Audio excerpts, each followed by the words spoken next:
All right, today's the day that the Lord has made, and I will rejoice and be glad in it. Amen, amen. Today's a new day, great day, grand day, and I'm coming back with another video. Hey, this video here, I've done something like this before, but I'm doing it again. Before I get into it, welcome everybody back to the channel. Welcome everyone who's new. If you don't know who I am, my name is Sabrina. I am your virtual best friend. I talk about faith, cleaning, cooking, vlogging, whatever I feel like posting. And that's what I do here on the channel. Today I'm going to be talking about going on a road trip with kids. As you guys know, I have a big road trip planned ahead for me and the crew. And I drove from Vegas to Austin, back and forth with 4 kids all by myself. So let's just say I know how to do a road trip with kids, okay? And my kids range between the ages of, my oldest is 11 and my youngest, mine went blank. My oldest is 11 and my youngest is 6. But I've also did a road trip with them when my youngest was 3, just turned 3, and I think my oldest was maybe 7 at the time.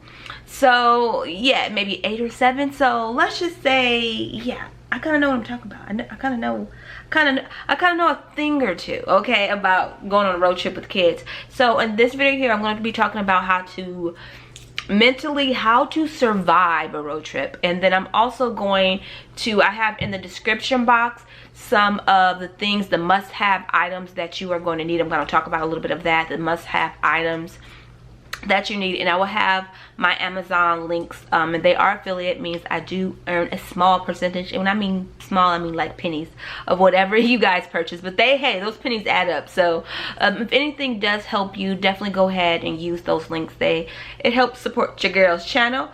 But definitely go ahead and put a comment down below. You can put a heart emoji, whatever you feel like posting, because those comments help. But enough of talking, let's get into the video. Alright, the first thing you want to do, you want to mentally prepare your kids for coming for the adventure that you're gonna have. So I always tell my kids prior, like, hey, you guys are about to do a road trip, this is gonna happen. I always let them know like a couple weeks in advance, so and let them know this is where we're gonna go. I show them this is a good time, especially if you're homeschooling. You can for me, I'm a homeschooling mom, so I get to like show we're gonna go from this date to this date to this date, and give them like some little facts. I really try to get them engaged and excited about where we're going, give them some little nuggets, so as we are driving, they can kind of be like, oh mom, remember you told me about that, or oh mom, is that thing you told me about? So they're kind of like ready for it. Part about it, also let them know, hey, just let you know you're gonna be sitting for a while, you know. Try to get them, let them know. Sometimes they may understand depending on their age, but if you let them know like, hey, you're gonna have to sit still for a while, but we're gonna make sure you get plenty of bathroom breaks and get breaks to stretch your legs out, kind of like reassure them, because especially if you have some kids like my son who doesn't really like sitting still for a long time. Road trips is not his thing, but if I let him know that don't worry, we're gonna have plenty of breaks, I'll make sure you get out, make sure you stretch your legs, we're gonna look at this, we're gonna stop here, we're gonna make this pit stop, so when we go here to this state, you get to see all of this. They kind of get like, oh, okay, maybe it's not as bad. Detailed planning. You got to make sure when you're on a road trip, I even plan the pit stops, the bathrooms, what type of bathrooms. Google Maps, it comes in clutch to see the areas. I like to, for me with the kids, when they're awake, I like to stop every 2 to 3 hours. If I can get stretched at 3 hours, especially if they take a nap, I like to stop every 3 hours. And then while they're sleeping, I like to stretch it all the way to 4 hours. That's usually how I do. Sometimes even 6. Cause for me, I'm not afraid. Like, I'm a driver. I have my CDL, so I know how to drive. But knowing when you have little ones, they're not so much, you know, ready. So when driving with them, I do like to stop that 3 hour mark. 2.5 3 hour mark seems like to be the real good spot for my kids to get. I also, like I said before, like the first one, I like to make it an adventure. If I'm not in a hurry or I don't really have a timeline, like from here to Vegas usually is about 22-hour drive. It takes me and the kids 2 days. And that's because I do stop. And if I do stop a little bit longer, it's because there's something, like maybe one time we stopped in El Paso and we just hung out at the mall. We kind of walked around and had a good time and did that kind of stuff. Or one time we stopped and we were in Arizona. We kind of had some fun there. So like we pick and choose some places that we may stop for a little bit longer.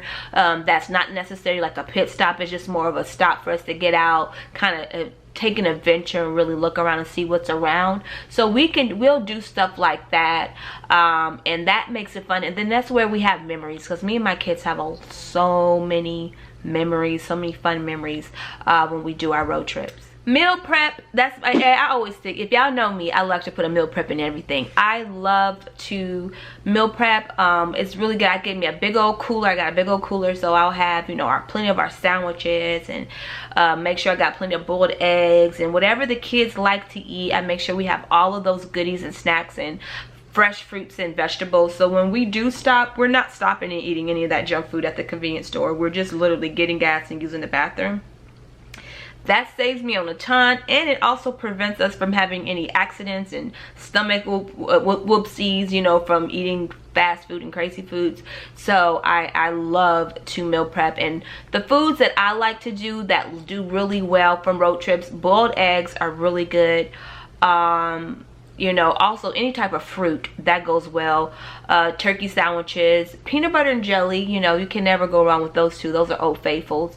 I also like to would like to say you can also make like breakfast burritos. Like if you don't like sandwich wraps or like wraps and stuff like that, those, which is a sandwich, but I noticed that when they are made with tortillas, they do really good too. Actually, they do better than regular bread when you use it with tortillas. Is to pack a small bag. So when I take my road trips, we usually stay wherever we're going for a while. So we have the big suitcases already packed up wherever it is.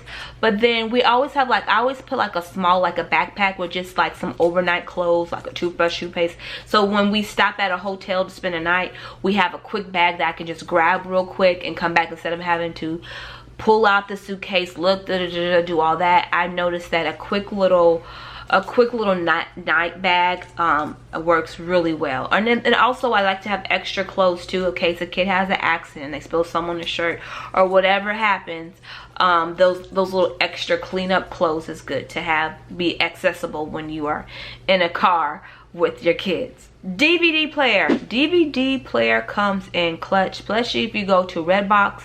What I do is I have the DVD player set up, and then every couple stops or every stop we'll usually pick up a red box, or maybe every other stop we'll pick up a couple red boxes, and the kids will sit there and watch the movie. So I remember the last time they watched about 3 or 4 movies, and they loved it because of course, you know, we didn't have at the time Wi-Fi in the car, but this road trip we will actually have Wi-Fi, so I might not have to do the Redbox thing. But in case we do, DVDs are good. If not, you can get a wireless. I also recommend getting wireless internet if you're able to get that. That's also good to have, because the kids are able to play on their tablets and watch their movies and do what they want to do without the hassle. And it also, to be honest with you, keeps them really occupied too when you have that. I want to say 1 toy per kid. I do not, man, because I have 4 kids, so that means that's 4 toys. That's enough. I do not allow my kids to have a bunch of toys in the back seat. I really don't. They're allowed 1 toy. And maybe I might let Aubrey have 2, but really just 1 toy is good enough for them, because they end up playing with a whole bunch of other things, and doing a whole bunch of other stuff, which ends up you have enough going on back there. You don't need having toys fly around the car. When it comes to, if you have creative kids like me, no markers, no crayons. Those are the 2 things I do not allow in the back seat, because they always end up breaking. They always get stuck in the seat somewhere. So I just kind of stay away from all of that. I do colored pencils. I do allow them with the colored pencils. I feel like those are a little bit neater, and I don't have to worry about so much mess. But I stay clear away from crayons and definitely markers. Another must thing is a back of the chair organizer. You know, the car, those things come in really good. They can put the little stuff in the compartments. Another thing that I really liked is to have trash bags. I always have like a handful of, like, you know, the ones you get from the supermarket. I always like to have them back there. And my daughter is 10. One of my oldest daughters is 10. So I have her, you know, make sure everybody put their trash, to pass the trash bag around. Everybody can put their trash in it. So having those little trash bags back there is definitely helps out. And each stop, take that trash out, and whatever trash they have, you know, put it in the trash, the bigger trash. And the last two, always bring laughter, have fun, play games. Those two are my last two, laughter and play games. Me and the kids always have play games. We stop, take pictures with each state they were passing, and we always like, what do you see? I spy. And there's also so many different type of card games that you can play. We usually have a good time laughing and talking and singing. So definitely play games, enjoy. Make it enjoyable, laugh with them, sing with them.